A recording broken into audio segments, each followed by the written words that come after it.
So before we talk about the boarding procedures, you'll probably notice that this raft inflates a little bit differently than some of the other ones with the convertible canopy down. The two most important things about a life raft are getting in and getting out.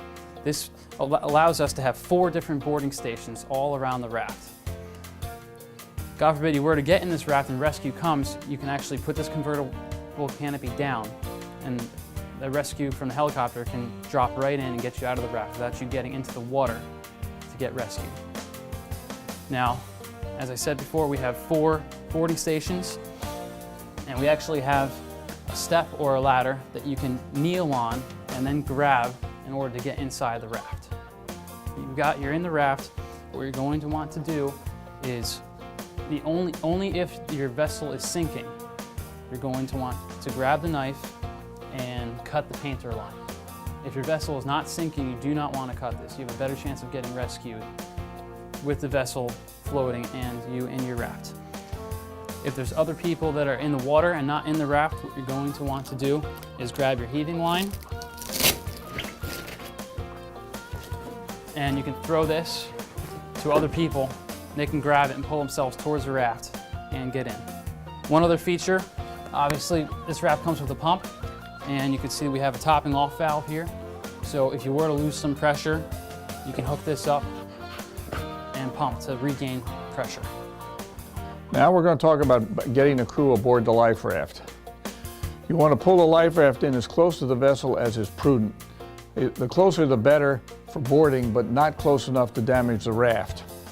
You want to put your most senior, physically capable person in the raft first. Then you pass the abandoned ship bag, the medical kit, the flare kit, groceries, clothing, pets, small children, whatever you have to that person in the raft. Then you board them in order of least capable. Now, if you're a sailboat sailor and your crew have tethers, they should snap their tether on the life raft painter, which is going to be taut. That way, if they fall in the process and end up in the water, you haven't lost them. They're still hooked to the vessel. Now, with this raft, you have a boarding ladder, which has these plastic rungs, which will make it easier to get your feet on, and a kneeling platform to get on the raft. You're going to swim up to, if you're in the water, you're going to swim up to the raft. You have a handhold. You're going to reach over and grab this handhold, get your knee on the platform, and then slide yourself in. A better way to get a person in the water, out of the water, is to again have your senior person who's in the raft.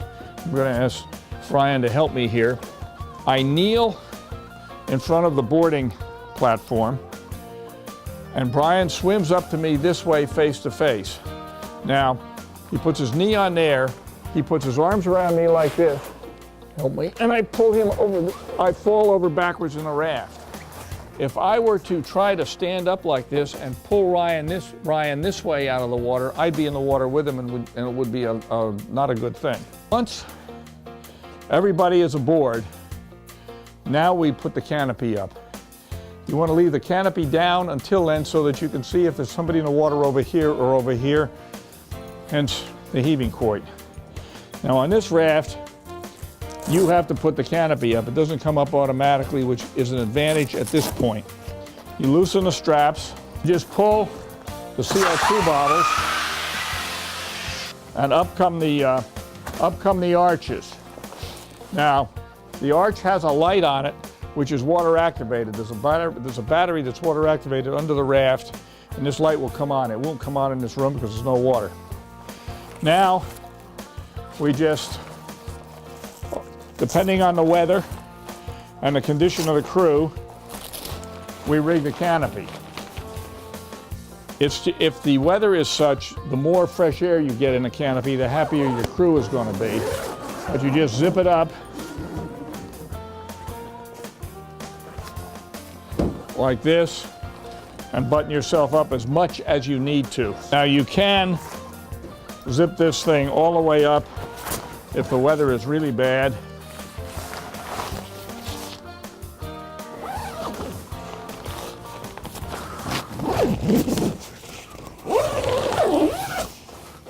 And you still have a door on each end which you can leave open for fresh air and vision. Remember, you're going to need a lookout to keep watch for rescue aircraft and ships, because when you see a ship or an aircraft, that's when you deploy your flares.